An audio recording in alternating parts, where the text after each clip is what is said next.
call. Pauls. Palermo. Here. Festerson. Gray. Gray. Oh, here. Harding. Melton. Mr. President. Here. Please stand for the Pledge of Allegiance and remain standing for remarks by Councilmember Melton of District 7. I pledge allegiance to the flag of the United States of America and to the republic for which it stands, one nation, under God, indivisible, with liberty and justice for all. I don't really have a whole lot to say today other than, we're kind of getting some of the bad weather. It's kind of going off and on, so I just want to remind everybody when the streets get icy, please be careful. I had some cars, speed by me the other day, but let's try and keep the accidents low, and let's just mind the other drivers and mind yourselves when we get some of this snow and ice. Try and stay off the streets if you can, but if you go out and drive, just take it a little slow and mind the people around you. Let's keep everyone safe this winter season. Thank you. An affidavit of publication is on file for the pre-council and city council meeting, and a current copy of the Open Meeting Act is posted in a white binder on the east wall of the legislative chambers. Good afternoon, ladies and gentlemen. The City Council thanks you for joining us today. As a courtesy to those in attendance, in order to facilitate the conduct of the people's business, we ask that you turn off or silence all electronic devices at this time. Madam Clerk. Item 6, a resolution to approve the final plat for West Center Village, Replat 2, located northeast of 203rd and Vinton Streets. Planning Board and Planning Department recommend approval. Public hearing on item 6 begins at this time. Are there any proponents? Are there any opponents? Public hearing is closed. Roll call. Pauls. Yes. Palermo. Yes. Festerson. Yes. Gray. Yes. Harding. Yes. Melton. Mr. President. Yes. Item 6 is approved, 7-0. Item 7, an application to consider a Class C liquor license for Ahi Sushi located at 12411 West Center Road, Suites 101 and 102. The public hearing on item 7 begins at this time. Are there any proponents?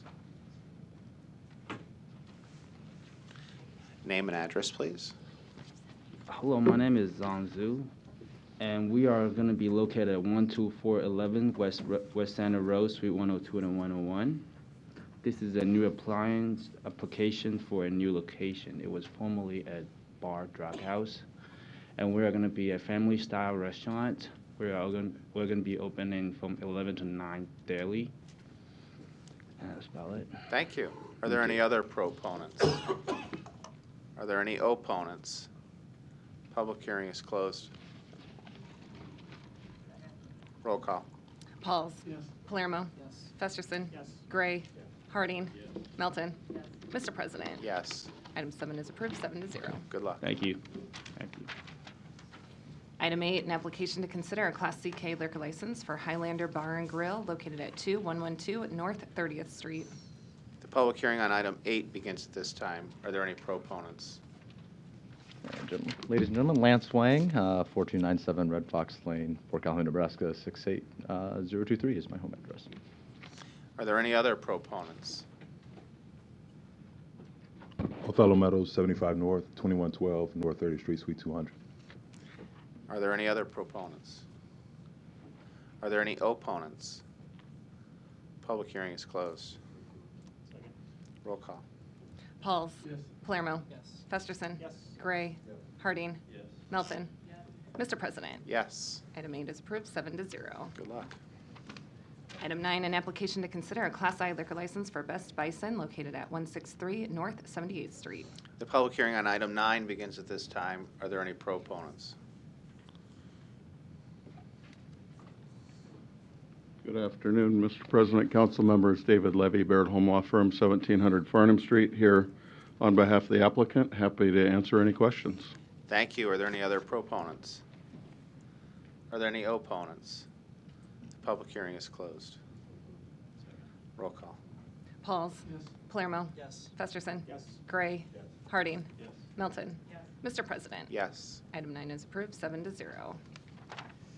Item 10, an application to consider a Class I liquor license for Jade Garden located at 2068 North 117th Avenue.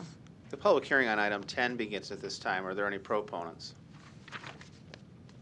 Hi, this is Serena Liu, 15067 Seward Plaza, Omaha, Nebraska, 68154. Thank you. You're happy to answer any questions? Yes, okay. Are there any other proponents? Are there any opponents? The public hearing is closed. Roll call. Pauls. Yes. Palermo. Yes. Festerson. Yes. Gray. Harding. Yes. Melton. Yes. Mr. President. Yes. Item 10 is approved, 7-0. Item 11, an application to consider a Class D liquor license for World Liquor located at 2219 North 90th Street. The public hearing on item 11 begins at this time. Are there any proponents? Yeah, Stephen Ranum from Croker Huck Law Firm, 2120 South 72nd Street. I'm representing the applicant. Jack Patel is also here today to answer any questions you might have. Thank you. Are there any other proponents? Are there any opponents? The public hearing is closed. Roll call. Pauls. Yes. Palermo. Yes. Festerson. Yes. Gray. Harding. Yes. Melton. Yes. Mr. President. Yes. Item 11 is approved, 7-0. Consent agenda. Any member of the City Council may cause any item placed on the consent agenda to be removed. Items removed from the consent agenda shall be taken up by the City Council immediately following the consent agenda in the order in which they were removed, unless otherwise provided by the City Council Rules of Order. The public hearings on agenda items 12 through 15 were held January 7, 2020. Roll call. Pauls. Yes. Palermo. Yes. Festerson. Yes. Gray. Yes. Harding. Yes. Melton. Yes. Mr. President. Yes. Motion passed, 7-0. The public hearings on agenda items 16 through 41 are today. If you wish to address the City Council regarding any of these items, please come to the microphone, indicate your name, address, and the agenda number which you wish to speak about, as well as identifying if you are a proponent or opponent. And there are a couple we were going to take off, weren't there? 31 and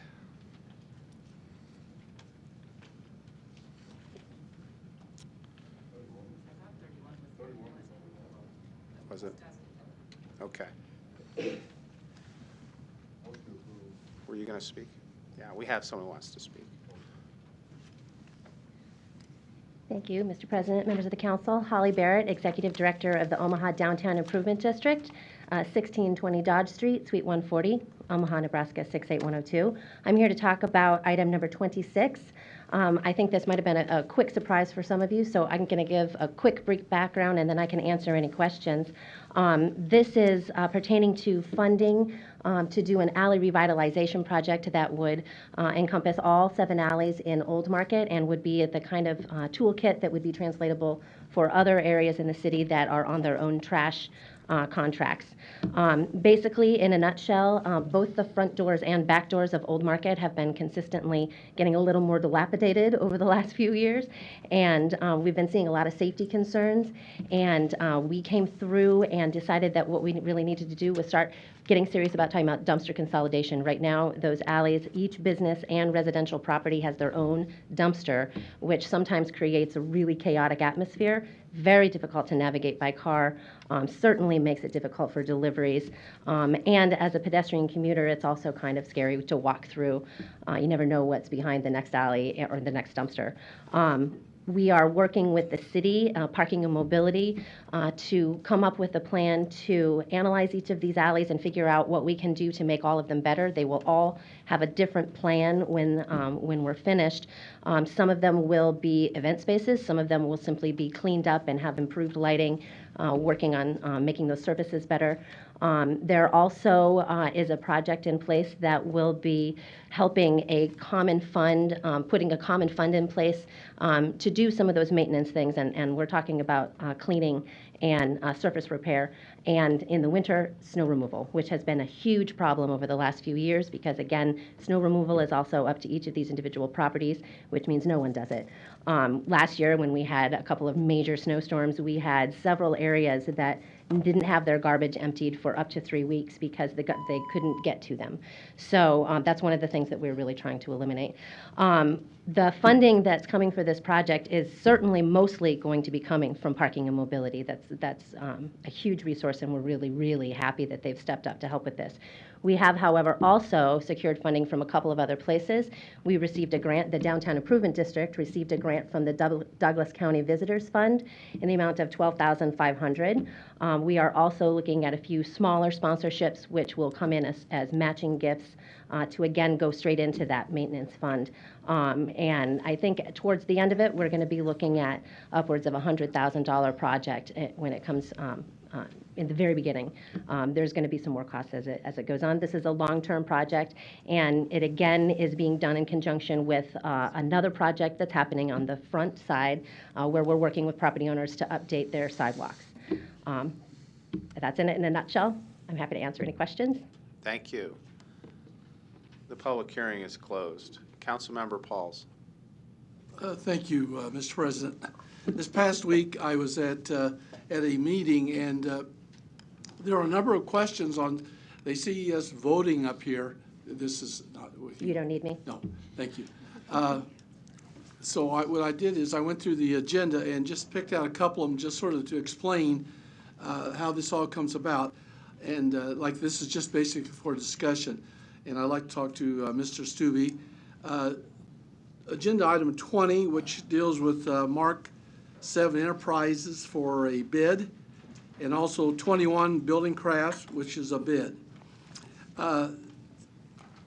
Would you explain to me why we accepted this bid for Mark 7 for basically $547,000 and no other bid?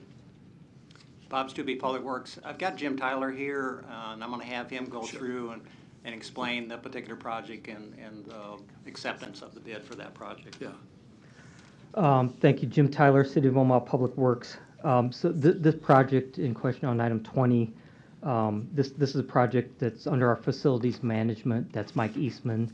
And the project was specified in the CIP.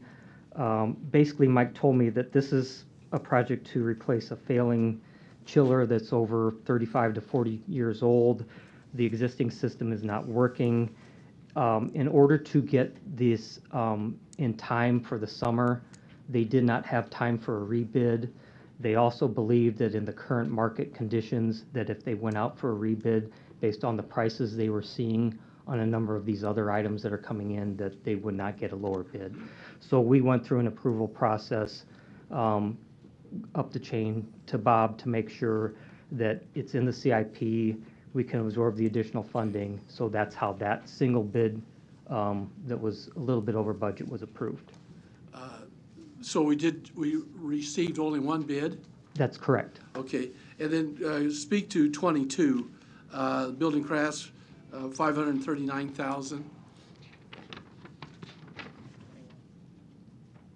21, I'm sorry, 21. So that's 21. So yeah, on 21, so that's a project down at our wastewater treatment facility.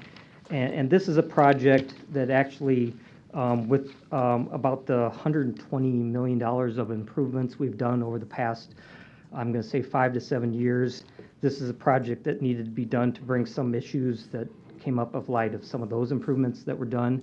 And again, on this one, this is kind of a timing issue, is that we need to get this project up and out before some things happen with the summer, that if we don't do this project, it's going to cause a large increase in the amount of chemical usage we have to do, a large increase in the amount of operations that we have to do at this facility. So this facility, while over budget, we went through to make sure the budget was available by shifting some funds around. We did not believe we were going to be able to get another bid if we put it out again in this market. So we prepared an interoffice memorandum, which was run through me. This was provided up to the Public Works Director as we sent this through approval before it came to you. So again, this project, that's the process we go through if a single bid or if a bid is over budget. You know, we look to make sure if there is available funding, where that funding is going to come from. Is there a timing issue? If we don't do it now, what are the ramifications of that? If we go out for a rebid, are there any chances that we're going to get another bid on this? So those are the things we looked at, and we prepared this information that we shared internally as we did our internal approvals before it was brought to you. Okay. And I will just, let's say, let's look at 23 through 27. There's a certain selection process on that. Would you explain to the public how we came up with those numbers? Sure, I'll go back to Bob for that. Okay, thank you. Yep.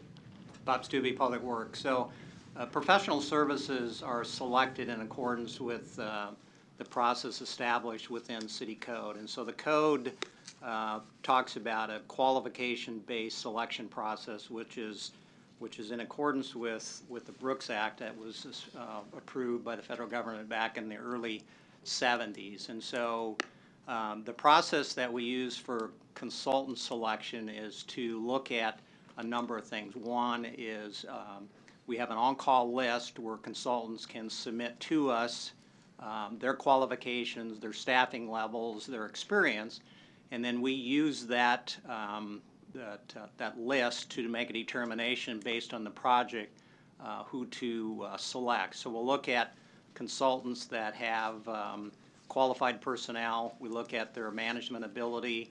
We look at past performance from the standpoint of compliance with schedules, costs. We consider past work that they have, current work they have, potentially future work that they have with the city. And then we also look at any type of specialized qualifications that the consultant might have that might be beneficial for a particular project that is identified. And so we try to make sure anything that's under a $100,000 contract by code can be selected through the department. If there's a consultant contract that is higher than 100,000 through 250, then it requires a selection committee that's made up of the city engineer, an outside citizen, and then 3 other individuals that are either identified by the department itself that wants the project or the mayor's office. And then 250 and higher consultant fee requires an actual submittal and an interview process. Okay, and I just have a question because it looks like the 100,000 is the cutoff, and I noticed of those here, a number of them stopped basically 99,000, just below the cutoff. Then who would make that decision? Who is the person who makes that decision? Well, and again, it's based on the project. It could be a project related to environmental. That evaluation would be done through the environmental section of Public Works, and then ultimately that comes to me for signature, and then also to the mayor's office for signature. Okay. And one reason, and I'll stop at this, one reason why I wanted to make sure people understood, because I was told by several people that the mayor and the city council decides who gets these projects. And basically, we don't do that. We use your expertise, so then we vote on them. But we have very little input on who, what company or corporation gets these contracts. And I was sort of taken aback by the number of questions that were asked. They said, because, well, they know they do this down in Lincoln. I said, well, number one, this is not Lincoln. And I said, I don't know if they do that. So I just want to clarify how some of these projects did come about. Yeah, if council member, if I can just add to that, obviously, if it's a transportation project, we try to look for professional services that have that expertise. If it's an environmental project, same situation. If it's architectural, obviously, we would looking at architectural services. And again, it's essentially based on their staffing, who they have identified, and their capability of performing that particular project. Okay. Thank you for helping me get that clear. Again, thank you. Thank you. Is there a motion on items 16 through 30 and 32 through 41? Roll call. Pauls. Yes. Palermo. Yes. Festerson. Yes. Gray. Harding. Melton. Yes. Mr. President. Yes. Motion passed 7-0. Item 31, a resolution to approve the City of Omaha's reimbursement of $34,000 to Landmark Management Group for the fair market value paid for and the cancellation of the vacation of B Street, generally west of 28th Street. The public hearing on item 31 begins at this time. Are there any proponents? Are there any opponents?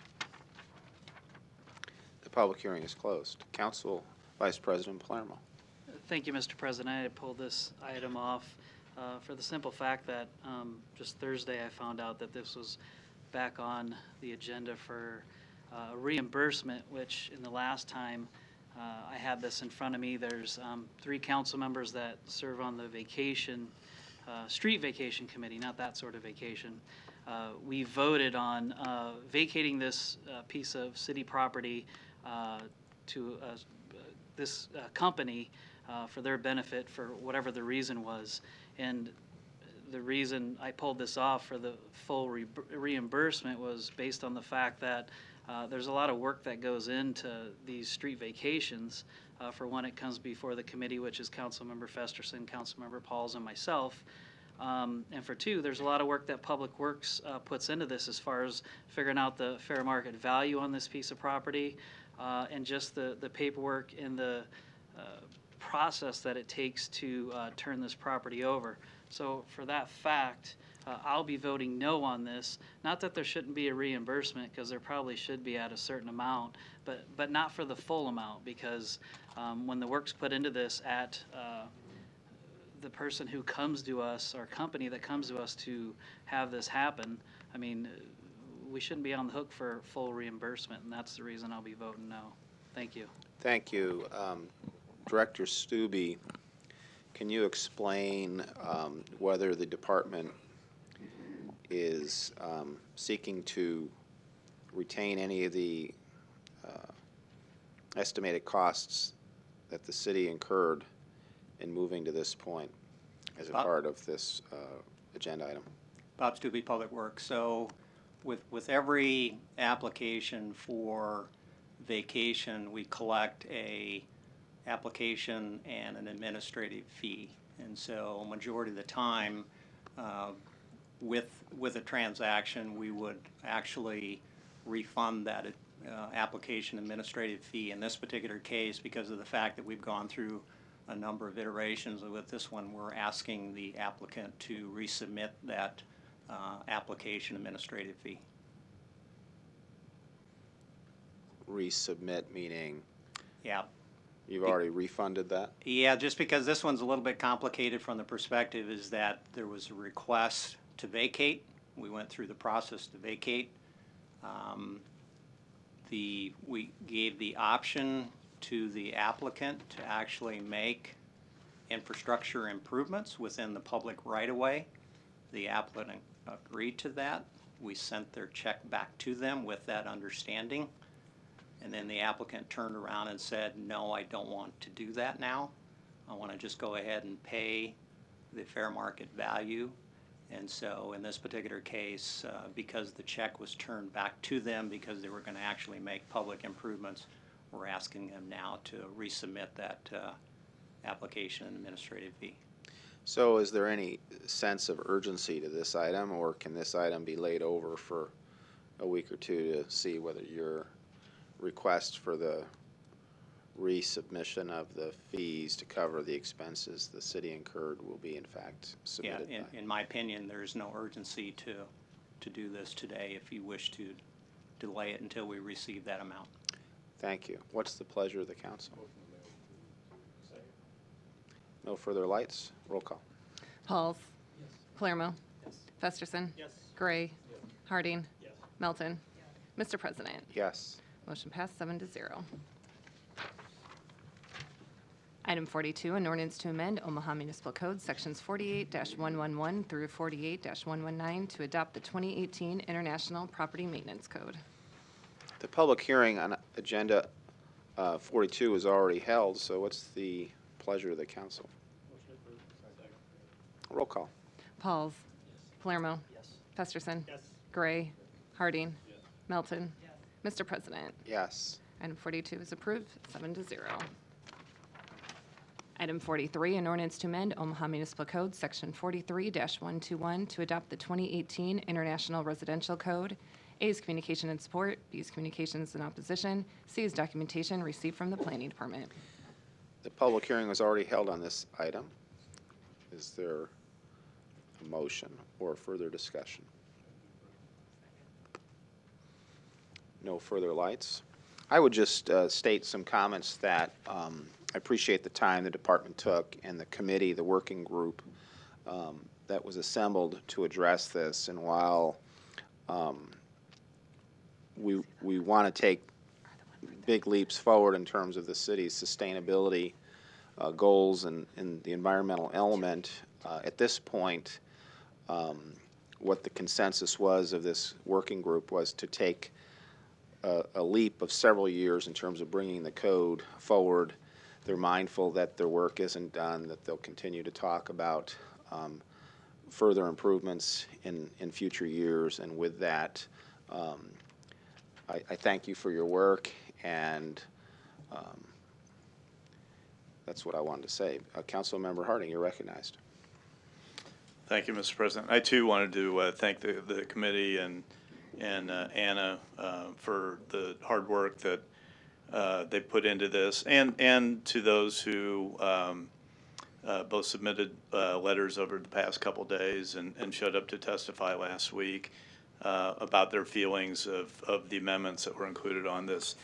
I know this is, as the President said, you know, we've moved leaps and bounds toward more energy efficient materials and mechanical systems, and we'll continue to work in that direction as well. So I think the process that we've gone through has been both helpful and informative, and as we move to the next code review, probably in about 3 years, we can do the same. Thank you. Roll call. Roll call. Pauls. Yes. Palermo. Yes. Festerson. Yes. Gray. Yes. Harding. Yes. Melton. Yes. Mr. President. Yes. Item 43 is approved, 7-0. Item 44, an ordinance to approve the designation of an enhanced employment area for the Village Point Anant Development Area located at 215 and 303 South 181st Street and 18120 Harney Streets. The public hearing was already held on this item. Councilmember Harding, you're recognized. Thank you, Mr. President. I just wanted to make one clarification. I know it was reported on one of the local media outlets last night that this area included Village Point. It does not. It is just for the area that's described in this ordinance, and that being basically the area that I think it's about 7 acres at 180th and Harney Streets. It does not include Village Point. Thank you. And I think there was some confusion because of the wording of the agenda item, but it caused angst. I wouldn't call it a hard issue with our applicant team, but thank you. Roll call. Pauls. Yes. Palermo. No. Festerson. Yes. Gray. Yes. Harding. Yes. Melton. Yes. Mr. President. Yes. Item 44 is approved, 6-1. Good luck. Item 45, an ordinance to approve a development agreement for occupation tax in an enhanced employment area with Village Point Lodging, LLC, and Anant Partners, LLC, authorizing the use of up to $3,600,000. Public hearing was already held on this item. Roll call. Pauls. Yes. Palermo. No. Festerson. Yes. Gray. Yes. Harding. Yes. Melton. Yes. Mr. President. Yes. Item 45 is approved, 6-1. Item 46, an ordinance awarding a contract to FCC Environmental Services in the amount of $312,400 for the Omaha Mixed Recyclables Processing 2021 to 2026. The public hearing on item 46 begins at this time, and I see we had some people arrive. I don't know if they wish to be heard, but I'll give you the courtesy of speaking first if you wish to do so. Mr. Tyler from the department, Mr. Brazil, welcome back. Jim Tyler, City of Omaha Public Works, and just here mostly to clarify, I know this morning there was a clarification made to make sure everyone understands that this is not the award of the contract for the processing of the materials. This is the award of the bid package B, which is the portion of the contract that has to do with the hauling of the materials from the drop-off locations. that are maintained in 4 areas across the city. And so that contract, we're recommending for award to FCC. FCC is ready to take on that contract when they take on their larger contract for solid waste hauling before January 1 of 2021. So I'll let Dan speak. I'll let Dan speak with anything he wants to add on that. Thank you. And before you do, who owns the containers? So the hauler owns the containers, and we put an alternate in the bid for the hauler to either own the containers or put that on the city, and they chose, and we're recommending the bid award to where they continue to own the containers. Thank you. Good afternoon, Dan Brazel, FCC 9172 Lay Road, Houston, Texas. Good afternoon, council members. It's good to be back. First off, I want to apologize for missing the main contract award. My back had other plans for me at that time that put me in the hospital. So thank you for that award. I really appreciate the support of FCC and us coming to the community to serve the residents. In terms of this next contract that's open, it's another great opportunity for our company. Obviously, with the main contract, it partners well for our business. Really looking forward to serving further for the city of Omaha, and really any questions you guys may have, I'm here to answer them. Yes, well, before you leave the microphone, if you could perhaps have information to share that's public as to your transition efforts as to the overall package while you're here, that I would appreciate it. Yeah, absolutely. So all trucks have been ordered, all carts have been ordered.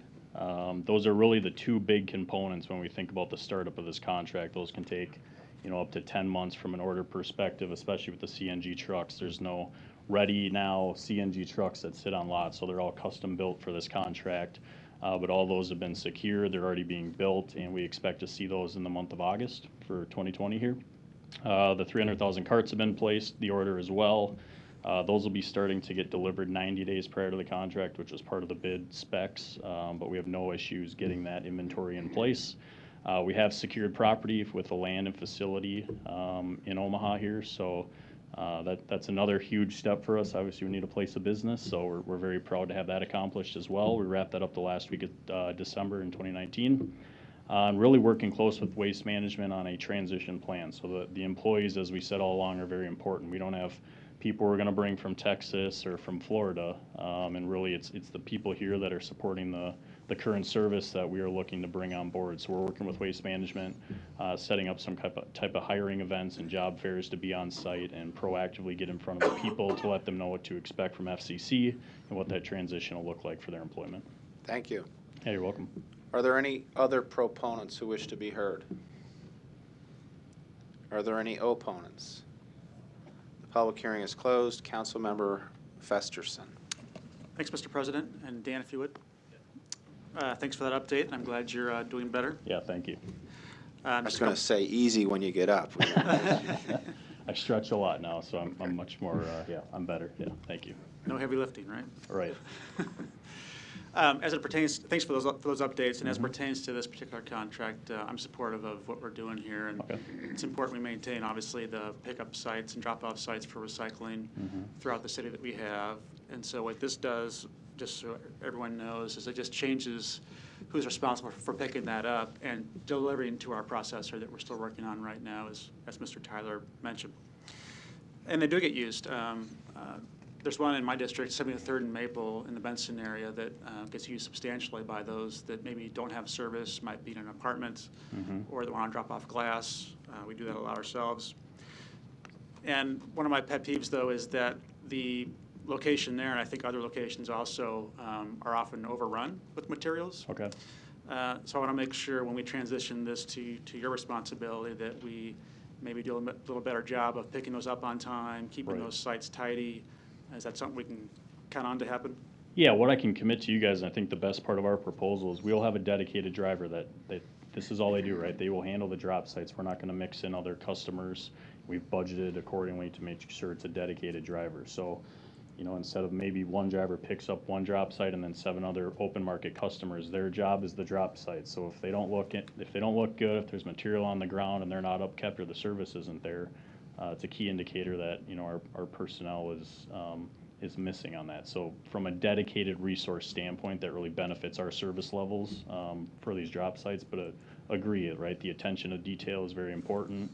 We'll work closely with Public Works on the pickup schedule to make sure we're all aligned, to make sure there's no extra material outside the containers, and we're servicing properly both the expectations, so we're not doing them too often and increasing the cost for the city, but also, right-sizing the service level, so to speak, to make sure it's appropriate for the material.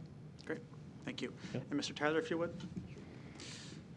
We talked this morning about this a little bit too, and so I think that is the main aspect of it, just making sure we're coordinating well and getting them picked up on a regular basis so we don't have sites that are overrun or don't have enough capacity to do the collection. But there's also this issue of illegal dumping too, and that happens at these sites. I've seen couches out there, I've seen electronics that shouldn't be there, things of that nature. So we talked a little bit about this morning in the Public Works Committee, and the potential not only to have them picked up more regularly and cleaned up, but also the potential for an ordinance that might enforce those kind of things better. Lincoln, for example, does this and enforces folks that might be doing illegal dumping at these sites with some enforcement capability, right? Yeah, so Lincoln just passed an ordinance because they were dealing with this issue down in Lincoln as well. So they passed an ordinance specific to their drop-off locations one thing, it defined recyclable material left outside as illegal dumping. It also defined a higher fine for materials at the drop-off sites. So that is something that, we're researching what Lincoln did. We're going to research our current ordinances, and then if it makes sense for us to do something like that to help beef up what we need done at our locations, that's something we can pursue as a specific ordinance for those drop-off locations. Okay. I look forward to working with you on that.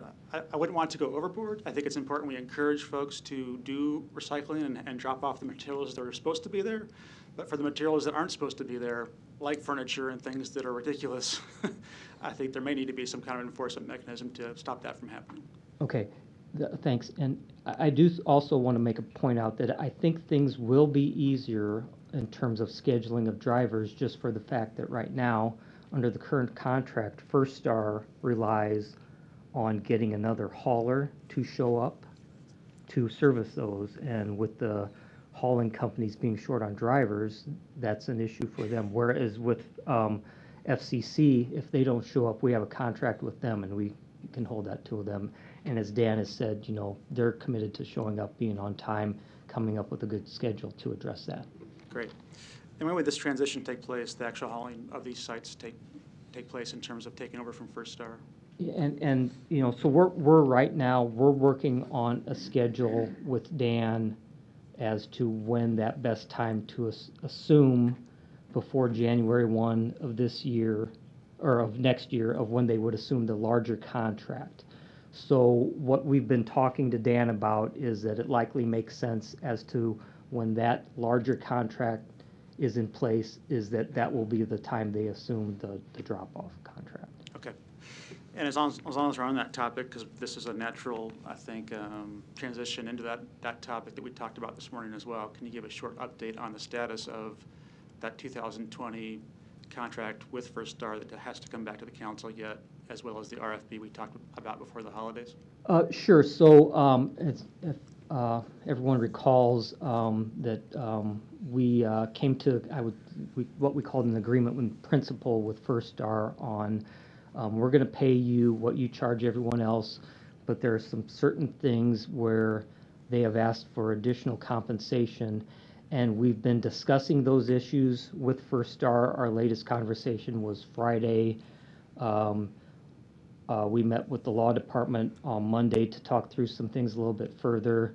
We did have an opportunity to brief the mayor just prior to this meeting on where things were at, and so I believe the next step for us is to come up with an offer on paper to First Star, just on the language on what's behind that agreement in principle, to make sure that the processing, the hauling's there, make sure the processing there for 2020.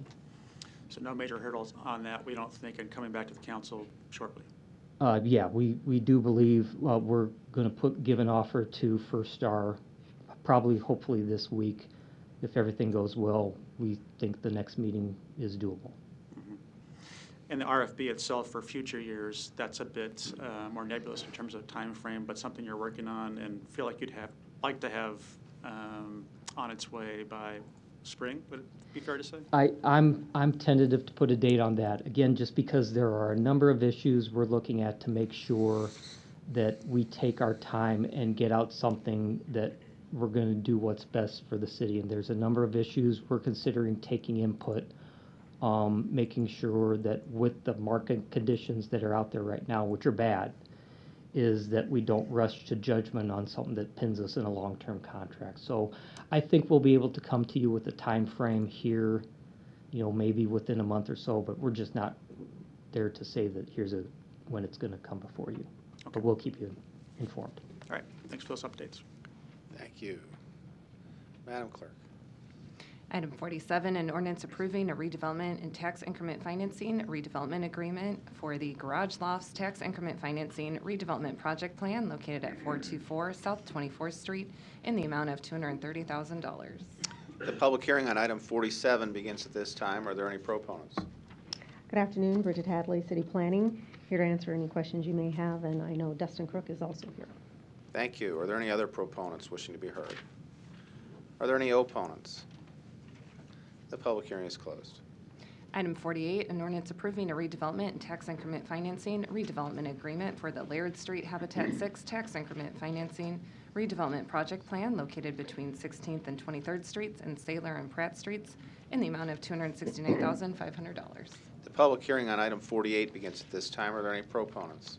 Yes, good afternoon. Don Seaton, Omaha City Planning, and I'm available if you have any question on the agreement. Thank you. Are there any other proponents? Are there any opponents? The public hearing is closed. One public hearing can be held for items 49 to 52. Ordinances levying a special tax and assessment on those lots and pieces of real estate within the districts which remain unpaid for 2018. Benson Business Improvement District, number 6875, Group 6875-20. Blackstone Business Improvement District, number 6877, Group 6877-20. Dundee Business Improvement District, number 6876, Group 6876-20. Elkhorn Business Improvement District, number 6878, Group 6878-20. The public hearing on these items begins at this time. Are there any proponents? Are there any opponents? The public hearing is closed. Item 53, an ordinance levying a special tax assessment for cutting and clearing weeds, grass, and worthless vegetation on certain lots in the city of Omaha, Group 2020-01. The public hearing on item 53 begins at this time. Are there any proponents?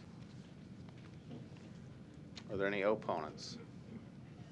The public hearing is closed. Item 54, an ordinance levying a special tax assessment for litter removal on certain lots in the city of Omaha, Group 2020-02. The public hearing on item 54 begins at this time. Are there any proponents? Are there any opponents? The public hearing is closed.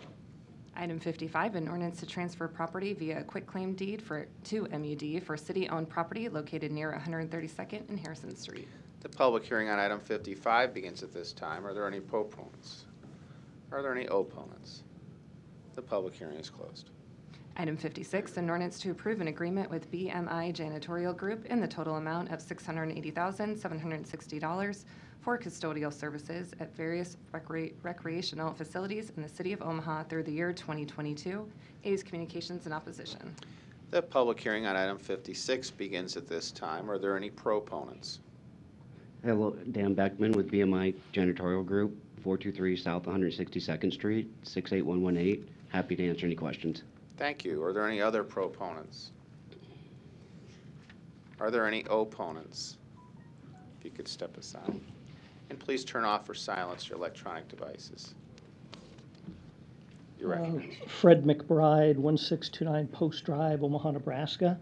Good afternoon, ladies and gentlemen of the City Council, City of Omaha representative in the Mayor's office. We're here today as an opponent to this award that basically the requirements of the city's RFP was not met. I was present at the bid opening along with the objection with the agenda or the documents we're talking about. At the time of bid opening, the contents of the sealed envelopes were audited. They had to contain certain items. That information was carried forward on a tabulation, and in that tabulation it shows if the bidder was qualified or not. And we feel that the award of this bid would be inappropriate, that the minimum standards of the bid submittal were not met. I'd be happy to answer any questions. Thank you. Are there any other opponents?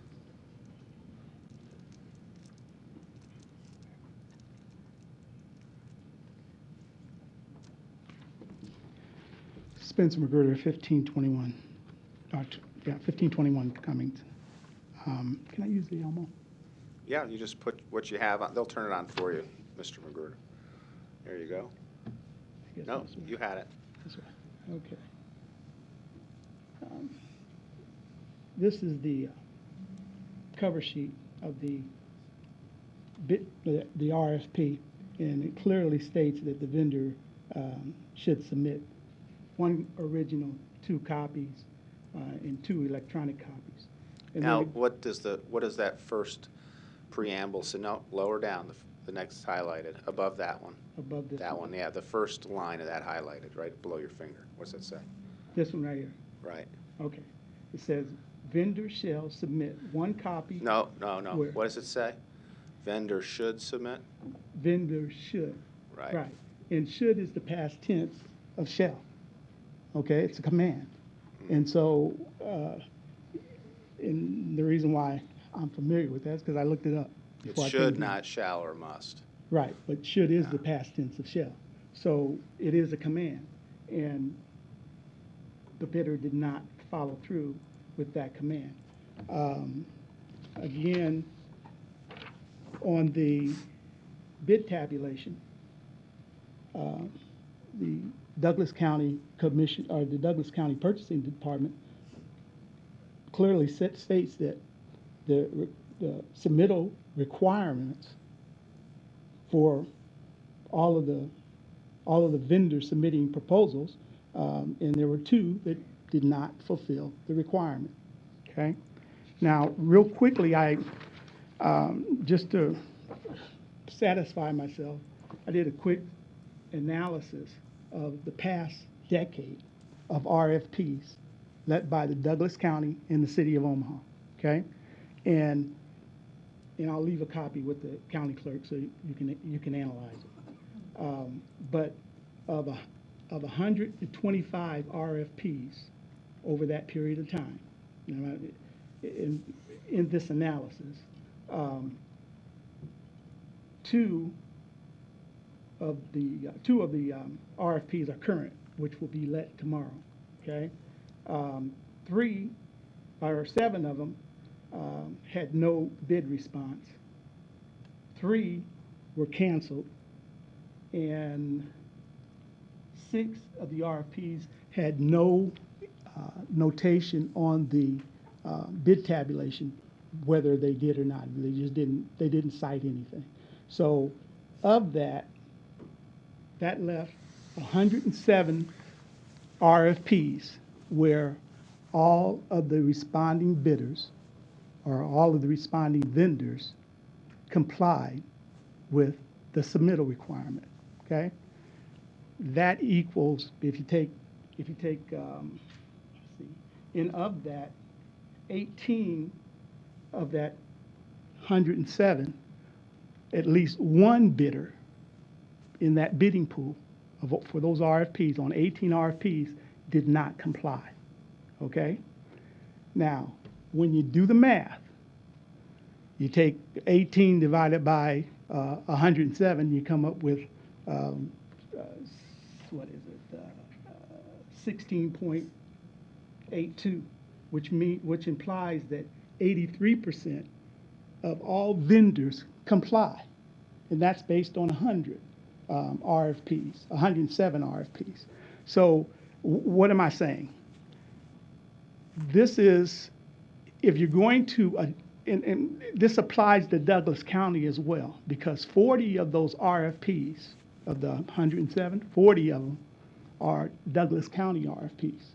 So the decision that you're making, if you decide to waive the requirement that is very clear, very simplistic rules to comply with for one contractor, okay? That one contractor represents less than 10% of all bidders. So you're going to adjust the rule for less than 10%. And so my position is it's not in the city of Omaha's or Douglas County's best interest to waive this requirement for this one contractor. Thank you. Are there any other opponents? The public hearing is closed. I would point out, at pre-council, we had a meeting with regard to this particular topic and whether the language that we had Mr. Magruder read was mandatory or discretionary. And although there are two of us on this council that went to law school and kind of already knew the answer to that question, we wanted to make sure that the public attending the pre-council meeting understood it. So, Mr. Indenbosch, I see you're here for city legal. Does the word should mean shall or must, or is it discretionary? Well, and then Mr. Wiesen is actually here as well. He obviously spoke on the issue, but as Mr. Wiesen indicated at the pre-council meeting, the word should is different than the word shall or must. If the word shall or must were included, we probably get a different interpretation, but based on the use of the word should, it is not an absolute imperative, and therefore we don't believe it's absolutely required. Thank you. Vice President Palermo, you're recognized. Thank you, Mr. President. And I was reading along with this as well, and I had a question, and maybe I'm not reading this right, but I understand the vendor should submit, and then it's got a few things. And is Director Bench here? Yes, okay. I'll have a question for you in a second. So as you follow along, that's in the entire proposal, and then it goes on to say proposals including CD flash drive, and there's a must in there, must be received, or must be submitted and received in the clerk's office. Would the vendor submitting the original, the 2 copies, or the 2 electronic copies, the CD or flash drive, is that the same thing as down below where it says proposals including CD flash drive must be submitted? And you probably don't have that in front of you, so that's very difficult. Mm-hmm. But I'm reading exactly what we just seen up on the screen where it, to me, I'm trying to get clarification on this bid. It first says vendor should submit 1 original, 2 copies, and 2 electronic copies. And then it goes on to say in the proposals, including CD flash drive, then it has must in there. And maybe if I give you this, I don't know if this is.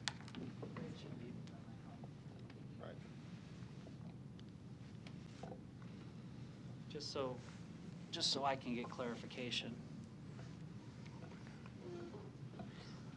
It's probably a question for council. Yeah. Yeah, or it could be for law as well, but I thought maybe having the director look at it first, being it came from his department. Ryan Wiesen, Assistant City Attorney. I believe I found. Hold on 1 second, Ryan. Okay. No. They shut me off. Brookbench Parks and Recreation. I would refer that to Ryan and legal to answer that. He can clarify it much better than I can. Ryan, please. Ryan Wiesen, Assistant City Attorney. I believe I found the section that you're talking about. If we look here on, I believe this is the language, you can see the first highlighted copy is the part that, it's on the very first page. It's not a numbered section, and it's not a provision of the Omaha Municipal Code, so there's no section with respect to that. But you can see the highlighted portion states that the vendor should submit 1 original, 2 copies, and 2 electronic copies of their entire proposal. And we've indicated that we believe that that is a discretionary for the department to determine whether or not that has been complied with. And then the following sentences, I believe, where Councilmember Palermo was pointing to, and it says proposals including CD flash drive must be submitted and received in the Omaha City Clerk's office by the proposal opening date and time. And because of the use of the commas in that section, I think it could be where the proposals must be submitted by the appropriate time in the clerk's office, which is reflective of our requirement in city code that any proposal must be submitted to the city clerk's office by 11 o'clock on the date of bid openings. If a proposal is submitted at 8:00 or 11:01 or afterwards, it's not submitted in time, and it has to be rejected because it's not submitted in accordance with the city ordinances and the charter on competitive bidding. And I believe that's what the intent of that section is to remind entities who are submitting proposals and bids that it must be submitted at an appropriate time pursuant to our ordinances. Additionally, if you look at the bold text right below it, it indicates that proposals must meet the following requirements to be considered valid. Proposals will be rejected if not in compliance with these requirements. And this portion that discusses the copies and two paper copies and 2 electronic copies is above that bolded section that states that it has to be compliant and that it will be rejected if it doesn't contain it. Nowhere in these numbered paragraphs or sentences below that are the terms reiterated that it has to have 2 copies and 2 electronic copies. So again, there's that distinction there as well. Okay, thank you for answering that. Appreciate it. Thank you. Council Member Gray. Thank you, Mr. President. Let me ask a question, and this is for the Law Department again, and either Ryan or Bernard can answer this, but where we have the language where it says vendor should submit 1 original copy, 2 copies and 2 electronic copies, and the should is not binding. If the should is not binding, if they didn't submit any of that, would they still be okay? What the issue is, and Mr. Wiesing can step in, is you're talking about what must be submitted, what may be submitted, and what should be and then, well, may is the should. May, okay. And then the below that is where you must submit what you submit, and that's to the clerk. Okay. And when you must do it by. Right, Mr. Wiesen? Ryan Wiesen, Assistant City Attorney, that is correct. Thank you. Okay. Now, having said that, there has been some effort by the city in recent times to make that more plain, ordinary, everyday layman's or layperson's language so that the ordinary person doesn't need a law degree to figure this stuff out. And so I'd encourage the Parks Department to join the movement. Yeah, because normally what we do, normally in here, don't we have shall or may? There's may, there's must, there's shall, there's should. But, yes. But in terms of where you submit what you must submit as a part of your package is right over here to the clerk's office and by the time specified. I yield to my legal scholars. Okay. No further lights. Item 57, an ordinance to approve an agreement with the Nebraska State Probation District 4A in the amount of $8,334 and to authorize funding for such agreement from the City of Omaha's fiscal year 2018 Project Safe Neighborhoods Grant Award. The public hearing on item 57 begins at this time. Are there any proponents? Are there any opponents? Public hearing is closed. One public hearing can be held for items 58 and 59. Item 58, an ordinance to approve an agreement with the Omaha Public Schools to provide 1 uniformed police officer, a marked police car, and a K-9 certified officer from the first day of the semester of August 2019 and expiring on July 31, 2022. Item 59, an ordinance to approve an agreement with the Omaha Public Schools for up to 11 associate school resource officers and marked police cruisers from the first day of the semester of August 2019 and ending on July 31, 2020. The public hearing on items 58 and 59 begin at this time. Are there any proponents?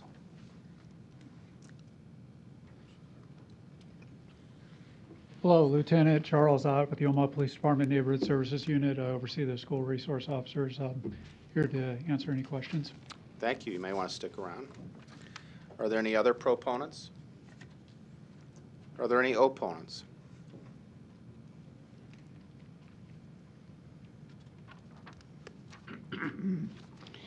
Larry Storr, 5015 Lafayette Avenue, Omaha, 68132. The reason I'm an opponent is because I'm not sure that things are coordinated with the different legislative bodies, including down at the State House. over the last year or two, I've been to some meetings locally at various churches and activist bodies, as well as the State House, and I've read things that implied to me that people associated with national agendas want to put handcuffs on the police officers, particularly those that we were using as school resource officers. Now all of a sudden that seems to be kind of quiet, and we have this now before us to grant money, funds. But we also have negotiations down at the State House, and you must be aware of it, about school discipline, particularly arming teachers with the ability to intercede when children are out of control. So I'm trying to think here, well now, how's that going to work if we have a school resource officer with a canine? Is he going to be inside the school? Are they going to conflict with teachers that are having a struggle with a child in the classroom or the hallway? Who's going to mitigate as to who does what? Some of the other wording that I've read is, well, of course, the officers and probably the dogs are going to have to do their duties according to what the superintendent or the principal wants them to do, not in terms of their legal capacity. Now, like with many other things in terms of juvenile justice and criminal justice, social justice, we often find more information in the local Reader magazine and the local Omaha Star magazine than we do through our local bodies. So I'm waiting for something to come out that's going to explain how this will all be coordinated so people aren't stepping on each other's toes or dogs aren't biting the wrong people and police officers aren't able to police. Thank you. Are there any other opponents? The public hearing is closed. Councilmember Pauls, you're recognized. Thank you, Mr. President. Every time this comes up, you know I'm going to talk to the issue because I do drive by Millard South almost every day, and that does still bring back memories of what could happen and you do not have somebody there. Although there was a resource officer in the school, there was loss of life. Could I have, Lieutenant, could I have you? Since the question was asked, what does an officer do within the school? Could you just give us a picture of what the life of a officer in the schools? They're not out there disciplining kids, are they? No, and that's part of the contracts written in there, that the police officers, the school resource officers, do not act as school disciplinarians. We leave school rules in regards to the school and the districts. Those are in the hands of the administrators, the teachers. We don't get involved in that. We get involved in when there's a law violation. May assist in just witnessing certain things, but that's not our role to get involved in enforcement of school policies or school rules. Okay. And as I read there, we have two ordinances today. One deals with the middle school and one deals with the high school. Correct. I want to talk first of all, the one dealing with the full-time police officers, because they are regular police officers. In most of the middle schools, they are retired officers?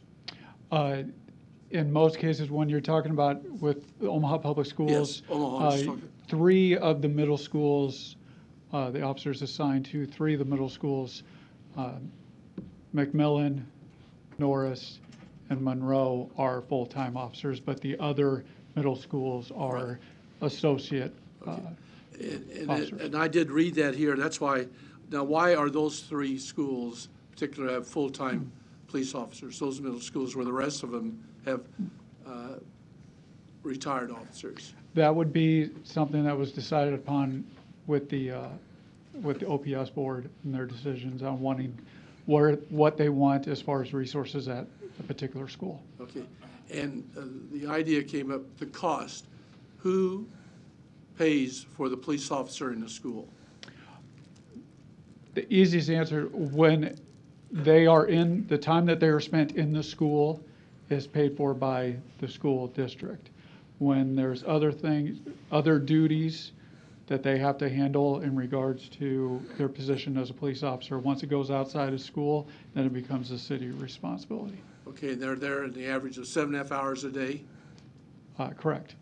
That for the, yes, no more than 7.5. Yeah, Yes. no more than 7.5, which I might question a little bit, because I think sometimes those weird hours concerns me a little bit, because I am concerned about the way we're going in the society. I mean, if we start needing them now in churches and synagogues, it shows you that we do need to rethink how we treat people.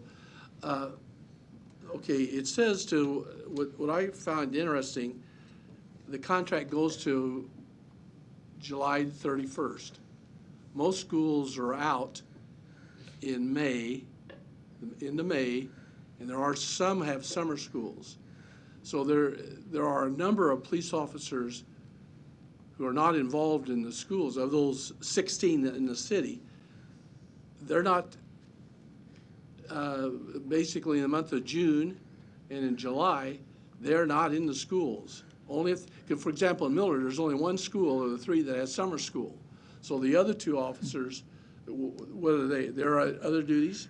Yes, usually they are underneath the umbrella of the Neighborhood Services Unit, and most of them, what we utilize them for, like this past summer, nuisance task force operations. Currently I have 1 officer assigned to nuisance calls that come in. When the full-time officers, this Christmas break or the holiday break we just got over with, the full-time officers, if they were not utilizing vacation time, they worked, conducted follow-ups on nuisance items. Okay. And when I'm doing that, I also happen to serve on the liquor law committee, and we are in charge of fireworks. So that actually is the end of June and the first week of July. So I'm sort of trying to put a bid in for those extra officers, because we do need police officers checking on fireworks. So I'm sort of saying, hey, let's take about, I know it's hard because they all have different duties, but if they have days off working the fire works, I think there's a group of them who do that, if I'm not mistaken. Just from my experience on the street, I was charged with, prior to this position, utilizing and getting individuals to, officers to work on fireworks complaints. Most of those were working C shift, the afternoon shift, because it's primarily, not exclusively, but primarily a nighttime problem, and that, so it's officers that are already on that shift who stay later. The issue that you would have with the school resource officers is there's some contractual issues in regards to having them move to a shift that they did not bid for. I do understand the contract issue, and I do, but I'm trying, now that I found out that you're some knowledge, because I think we need to strengthen the, I'm getting a little bit off center here, but the fireworks, and that's one reason I thought all these extra hours moving around. I wouldn't be opposed to it. That'd be something I could definitely bring up my chain of command and, come summertime. Yeah, because. Oh, I'm sorry, go ahead. No, it has improved. Last year was much better than the previous years because we didn't have as many complaints. But I'm sort of putting in a word for if you could help us out with that. Appreciate it. Oh, there's and I would have to look back on the summer school schedule, because with the OPS schools, I think most of the full-time officers were still at their schools during the day, and I know it went into July. I can't recall the exact date for when that ended, and what we encourage, we can't force this school resource officers to do this, but we try to encourage them to not utilize their vacation time during the school year, during summer school. So a lot of them come when that date is, that summer school ends in July, that's when a lot of them take their family vacations. But I also know, I double checked, most summer schools do not go into July. I just, because Yeah, I just. yeah, had my there's sense. just a few, you're Yeah. correct, yeah. So, but anyway, there's a conversation I'm trying to get going here. Thank you very much. Councilmember Pauls. Councilmember Melton, you're recognized. Thank you. And this isn't something new. We've had the SROs in our schools for, I think, at least 10 years. I mean, I believe you're right, yes. And so I think one of the opponents said, well, how is this going to work and how will they get along? Well, I think over the last decade, it seems to me that the officers have worked with the school administration, so they know exactly what each other does, and they're there to help and assist each other, not work against each other. Is that correct? I would agree, yes. And these officers they're forced to go here. I mean, the school resource officers are officers that want to be in the school. Correct. It's a selection process. You have to apply to go into this, just like a lot of other positions. We call them specialty positions on the department. You've got to want to have this position. So they want to interact with the kids, and and we talk a lot about community policing. And I've talked with some SROs who have found that they actually love their jobs because they get to know these kids. And if the kids have problems, they've actually established relationships with the officers to where the kids may even go to the officers with issues and things like that, which I think is just crucial to some of the things that our kids face today, especially with social media and the additional pressures that our kids have. Having that resource officer there that isn't just standing there to protect them or to arrest a kid for breaking the law. They serve a lot of other purposes. I didn't know if you could just expand on that and what the actual resource officers do on a daily basis. Well, on what you just mentioned there, I can sum that up as far as the relationships. I've heard numerous, since coming to this position, overseeing the unit, I've heard numerous officers that are assigned to schools, and you'll hear them say their kids. When they refer to the students, it's their kids. And you don't put in for and accept a position in this unit if you aren't concerned about kids. And again, it's, there are situations where we have, our officers have to intervene. I mean, they're just legally, you have to intervene. But it's not, the goal is not to be in there and, for it to be a police state, school building. It's to build relationships. It's to, for them to give back to the community, try to influence the kids in a positive way, portray the police department in a positive light. Obviously, we assist the staff, we assist the administration when needed. But it's, law enforcement is, ends up being our duty. It's our job description, but there's so much more to it than, not there to, that's not our primary focus. And I don't know a single officer who works as an SRO who took the job because they wanted to go arrest children. Right. And that's been my experience, is that the SRAs develop relationships with the kids, and the kids love it. Long-lasting relationships, where the kids are seeking them out after graduation. And I've just heard some fabulous stories in regards to SROs and the relationship they've built with the kids. So I want to thank you and thank all of them for their work in doing that, because I think it's a calling. It's a special calling, I think, to be an SRO at our schools, and I'm glad the schools are willing to pay for that and see the benefit of it. So thank you very much. I appreciate it. Thank you. Lieutenant, I have a couple questions, adding to what's been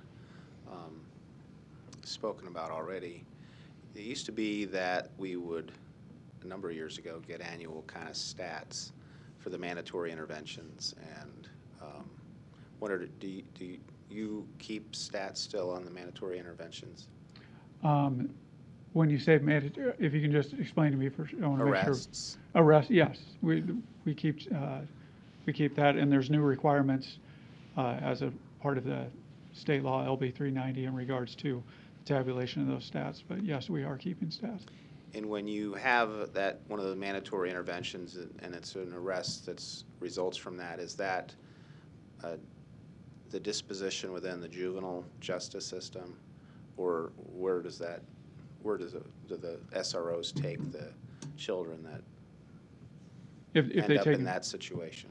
It all depends on the situation. If you're talking a misdemeanor, and they're under the age of 18, it's just what we call a street release. It's a referral. It's paperwork filled out, and the parent comes in, they sign off that they're basically taking custody of their child, and it goes to the Juvenile County Attorney's Office, and they determine at a later time what, if any, enforcement action, or what, not enforcement action, what, if any, judicial action they're going to take. Just because one of those referrals is filled out doesn't necessarily mean it's automatically going to turn into a case that's going to end up with a disposition. Some of those that they do take on. My understanding and talking to the county attorney's office, that certain amount automatically is applied towards diversion. Everything. So with misdemeanors, it's that's typically what you're going to deal with. Now, in the case of a senior who's 18 years old, you could issue them a citation. There's the rare misdemeanors that, like a domestic violence issue, that would require, a physical booking.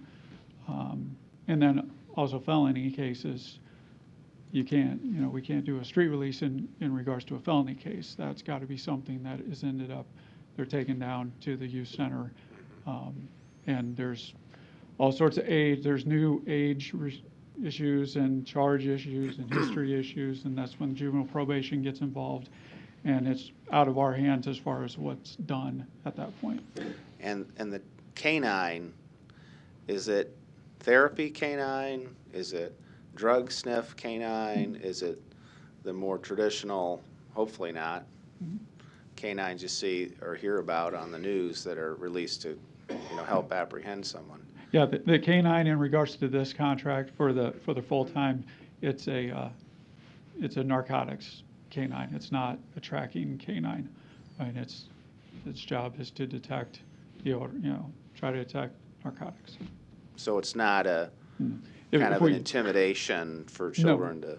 Okay, I just want to make sure. And if there were a case of a suspect running and an officer set up a perimeter, that dog is not, hasn't been trained to track a person. Okay, thank you. No further lights. Item 60, Great Plains Tree Care appeals rejection of their bid from December 11th, 2019 for the OPW 53716 2020 tree and stump removal services at various locations projects. Public hearing on item 60 begins at this time. Are there any proponents? Are there any opponents?